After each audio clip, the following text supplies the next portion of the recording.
আসসালামু আলাইকুম। আশা করি সকলে ভালো আছেন। আজকে আপনাদের সাথে কথা বলবো ৪৯তম বিসিএস স্পেশাল বা বিশেষ যে বিসিএসটা হয়েছে সেটা নিয়ে। তো আপনাদের সামনে প্রথমে আমি ৪৯তম বিসিএসের যেই প্রশ্ন সেটা রেখেছি। মূলত এটা দুই ভাগে বিভক্ত, একটা হচ্ছে জেনারেল পার্ট আর একটা হচ্ছে সাবজেক্টিভ। তো আপনাদের মূলত বেশিরভাগের যেই বিষয়টা আপনারা আর কি দেখবেন সেটা হচ্ছে জেনারেলটা, যেহেতু বিশেষের যে সাবজেক্টিভ সেটা আসলে সবার তো সেম না, আলাদা আলাদা। এজন্য আপনারা আগে আমি শুধুমাত্র আবশ্যিক বা ম্যান্ডেটরি যে সাবজেক্টটা সেটা আমি আপনাদেরকে দেখাচ্ছি। প্রথমে ক্ষমা চেয়ে নিচ্ছি, আসলে প্রশ্নের অবস্থা খুব খারাপ। এই পাশে আসলে ম্যাথ ট্যাথ করতে হয়, তো তো বুঝতেই পারছেন এটা আসলে যারা চাকরি প্রার্থী এই বিষয়ে সকলেই অবগত আছেন। তো এখানে যে বিষয়টা অনেকের কাছে যেটা মনে হয়েছে যে একদম ফালতু প্রশ্ন, তো আমি আসলে প্রশ্নের মান বা এইসব বিষয়ে কথা বলতে চাই না, কারণ আমি খুবই ক্ষুদ্র একজন মানুষ। এই বিসিএস লাইনে খুবই মানে কম অভিজ্ঞতা সম্পন্ন একজন মানুষ। জাস্ট আমি নর্মালি এগুলো একটু দেখাচ্ছি যে ৪৯তম বিসিএস।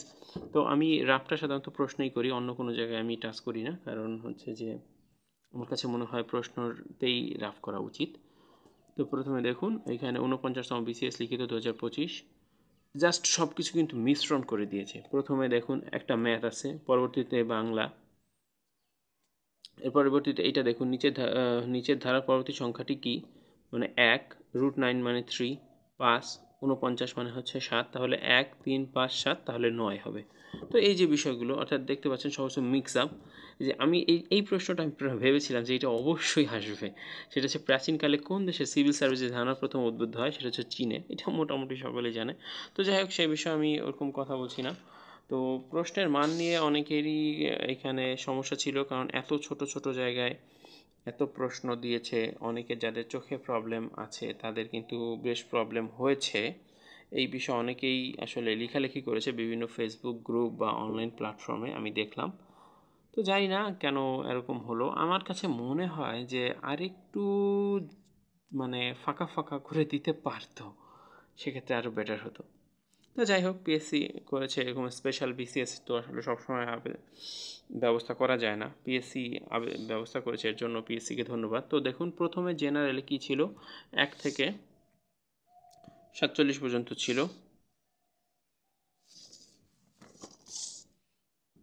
পরবর্তীতে দেখুন এটা হচ্ছে ৪৮ নাম্বার থেকে হচ্ছে ১০০, এটা হচ্ছে জেনারেল, শুধু জেনারেল। এইটা তো জেনারেল বিষয়ে আমি একটু বেশি কথা বলবো, কারণ আসলে আমার সাবজেক্টিভের সাথে তো আপনাদের মিলবে না। তো স্বাভাবিক, এই বিষয়ে আমি একটু কমই কথা বলবো, আমি জেনারেল বিষয়ে একটু বেশি কথা বলবো। তো এখানে দেখুন কিছু কিছু প্রশ্ন আছে যেগুলো আগেও আমি বিভিন্ন চাকরি পরীক্ষায় প্রশ্ন সলভ করতে গিয়ে পেয়েছি। আমি খুব বেশি চাকরি পরীক্ষায় অ্যাটেন্ড এখনও করার সুযোগ পাইনি। তো যাই হোক, দেখুন উৎক্ষেপণ শব্দের উপসর্গটি কোন ধারণা করেছে। মানে হচ্ছে উৎক্ষেপণ মানে ঊর্ধ্বে উঠানো। বলে না যে আমরা রকেট লঞ্চ করলাম, লঞ্চ মানে কি চালু করে কীভাবে ঊর্ধ্বে পাঠানো। তো এটা হচ্ছে হলো উৎক্ষেপণ মিন্স ঊর্ধ্ব। তবে দেখুন গ্রিনল্যান্ড নিচের কোন রাষ্ট্রের অন্তর্ভুক্ত, ডেনমার্ক। এটা অনেকেই জানে যে বলা হয় গ্রিনল্যান্ড, যাকে বলা হয় সবুজ দ্বীপ নয়। গ্রিনল্যান্ড আসলে সবুজ দ্বীপ নয়, এটা হচ্ছে বরফে ঘেরা একটা জায়গা, সেটা মূলত ডেনমার্কের আওতাভুক্ত। তো এই প্রশ্নটা আমি আসলে কোথাও পাইনি, অন্য কোনো বইতে আছে কিনা আমি জানি না। আমি যেই পড়েছি বাংলা সাহিত্যের জন্য সেটা পাইনি। কম দামে কেনা বেশি দামে বেচা আমাদের স্বাধীনতা, বইটির লেখককে, আমি আসলে এটা জানতাম না। তো এই হচ্ছে বিষয়। কিছু প্রশ্ন আমার ভুল হয়েছে, স্বাভাবিক, ভুল হওয়াটাই খুব স্বাভাবিক। তো সব মিলে আমি 130 থেকে 140 এর মাঝামাঝি রেঞ্জে দাগানোর চেষ্টা ছিল, এবং আমি তাই দাগিয়েছি। 135 প্লাস দাগিয়েছি, দেখি আল্লাহর রহমতে কি আসে। তো এইটা হচ্ছে যে জেনারেলটা দেখালাম মোটামুটি। ১ থেকে টোটাল দেখুন ২৬, ২৭, পরে এখানে প্রথম পেজে রয়েছে ৪৭টা, পরবর্তীতে ৪৮ থেকে শুরু নর্মাল। আমরা প্রথমে একটা কনফিউশন হয়েছিল, আমাদের যে এক্সাম বোর্ডে যিনি ছিলেন, আমাদের মানে বোর্ড না, রুমে যিনি ছিলেন, তিনি মূলত আমাদের বলছিলেন যে আপনারা আগে 1 থেকে 100 দাগাবেন, তারপরে হচ্ছে যে সাবজেক্টিভে যাবেন। তো আমি প্রশ্ন করেছি যে ম্যাম ওইখানে তো সিরিয়াল দেওয়া আছে, যে যেটা ইচ্ছা দাগাবে, এটা তো আলাদা থাকতে পারে না। বলে কি আমাদের এরকম একটা ইনস্ট্রাকশন দেওয়া আছে যে 1 থেকে 100 পর্যন্ত জেনারেল আর 100 থেকে পরবর্তী হচ্ছে সাবজেক্টিভ। তো আমি বললাম ম্যাম যদি এরকম না হয়ে 1 থেকে 100 পর্যন্ত দেখলাম সাবজেক্টিভ আর 100 পরবর্তী জেনারেল, তাহলে কী হবে? বলে কি তা তো আমি জানি না, আমাদের এরকম ইনস্ট্রাকশন দেওয়া আছে। যাই হোক, তো এই বিষয়ে তো দেখুন কিছু কিছু প্রশ্ন খুব কমন, যেমন প্রথম বিশ্বযুদ্ধ কোন চুক্তির মাধ্যমে সমাপ্ত হয়? ভার্সাই চুক্তি। তারপরে হচ্ছে যে আফিম যুদ্ধ কোন দুই দেশের মধ্যে? চীন এবং ইংল্যান্ড। তো এইগুলো মোটামুটি সহজ আছে বলা যায়। তারপরে দেখুন ফররুখ আহমেদের, এইটা অবশ্য আমি বইতে পাইনি কোনো বইতে, কিন্তু এইটা একটা বিষয় দেখেন আসলে কীভাবে অনেক সময় যে অপশন টেস্ট করেও পারা যায়। সেটা হচ্ছে দেখুন ফররুখ আহমেদের গ্রন্থ কোনটি?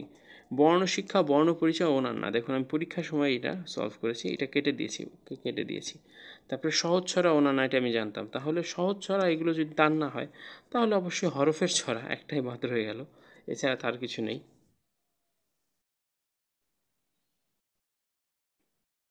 যাই হোক, এগুলো ছিল আসলে জেনারেল পার্ট। আমার কিছু ভুল হয়েছে স্বাভাবিক, যেমন কিছু জিনিস আসলে আমি মিস্টেক করে ফেলেছিলাম। তবে এই জিনিসগুলো খুবই সহজ। বাংলাদেশের সর্বোচ্চ সংখ্যক চা বাগান রয়েছে কোন জেলায়? মৌলভীবাজার, এটা 92টি।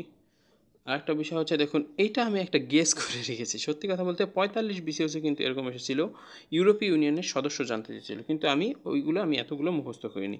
আমি এটা কীভাবে গেস করেছি দেখুন, নিচের কোনটি ইউরোপীয় ইউ এর সদস্য নয়? বুলগেরিয়া, হাঙ্গেরি, পোল্যান্ড এবং সুইজারল্যান্ড। এখন আমি জানতাম শুধুমাত্র একটা বিষয়, সেটা হচ্ছে যে সুইজারল্যান্ড নিরপেক্ষ রাষ্ট্র। তো সুইজারল্যান্ড যেটা নিরপেক্ষ রাষ্ট্র হবে, সেটা অবশ্যই কারো কোনো জোটের সাথে হবে না। দেখুন ইউরোপীয় ইউনিয়ন কিন্তু একটা জোট, ইউরোপীয় ইউনিয়ন একটা জোট, যেটা হচ্ছে ইউরোপের দেশগুলো মিলে একটা জোট করেছে। তো সুইজারল্যান্ড যেহেতু কারোর সাথে জোট করবে না, আমার পোল্যান্ড, হাঙ্গেরি, বুলগেরিয়া এই সম্পর্কে আমি আসলে জানি না। সত্যি বলতে আমি ইউরোপীয় ইউনিয়নের যে সদস্যগুলো আছে 45টা, মেবি 45 বা 50টা, আমি আসলে এই বিষয়ে কিছুই জানি না কে কে আছে, কারণ এতগুলো মুখস্থ করে আমার কাছে মানে শুধু মনে হয়েছে। কিন্তু আমার হঠাৎ মনে হয়েছে যে সুইজারল্যান্ড তো নিরপেক্ষ রাষ্ট্র, তাহলে এরা কেউ না, সুইজারল্যান্ড হবে, কারণ সুইজারল্যান্ড কারো পক্ষে যায় না, তো সে কারো সদস্য হবে না, তো সুইজারল্যান্ড, এবং এটা উত্তরটা হয়েছে। তো যাই হোক, এইগুলো দেখুন, চীন আফিমের যুদ্ধ, এগুলো মোটামুটি সহজই ছিল। কিছু ভুলও করেছি, সম্ভবত এটা ভুল হয়েছে। একজন লোক একটি কলা 1 মিনিটে খেতে পারে, 5 জন লোক 5টি কলা খেতে কত মিনিট লাগবে? এটা হচ্ছে 1 মিনিট, আমি 5 দাগিয়েছি। যাই হোক, সেটা আমার ভুল। কিছু কিছু ভুল হয়েছে, ভুল হওয়াটাই স্বাভাবিক।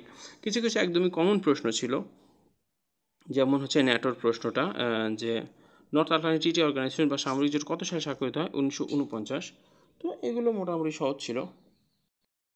তো মূলত এটা চেয়েছে মূলত, দেখুন কি, ন্যাটো কত সালে স্বাক্ষরিত হয়।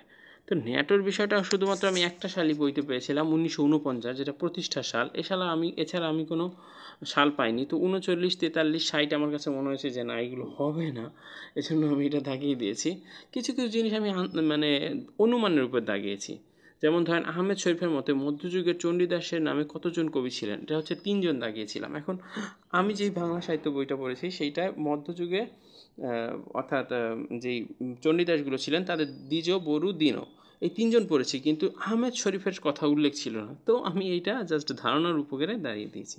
তো এইভাবে কিছু জিনিস আসলে আমি করেছি। এটা হলো সাবজেক্টিভ দেখালাম, এখন আমি জেনারেল দেখালাম। এখন আমি আমার সাবজেক্টিভ একটু দেখাই।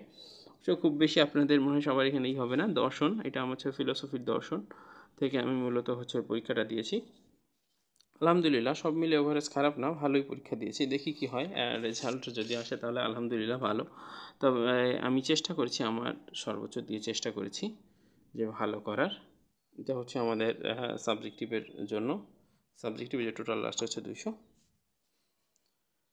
তো এই ছিল আজকের আলোচনা। 49তম বিসিএস আসলে কেমন দিলাম? আলহামদুলিল্লাহ বেশ ভালো দিয়েছি বলে আমার মনে হচ্ছে। দেখি যদি রেজাল্ট আসে তাহলে অবশ্যই খুশি হব, আর যদি না আসে সেক্ষেত্রে আবার রিস্টার্ট করব। কারণ হচ্ছে যে আপনি ফেল করেন কোনো সমস্যা নেই, কিন্তু আপনি আপনার চেষ্টাটাকে জারি রাখেন, এইটা হচ্ছে আমার মূল কথা।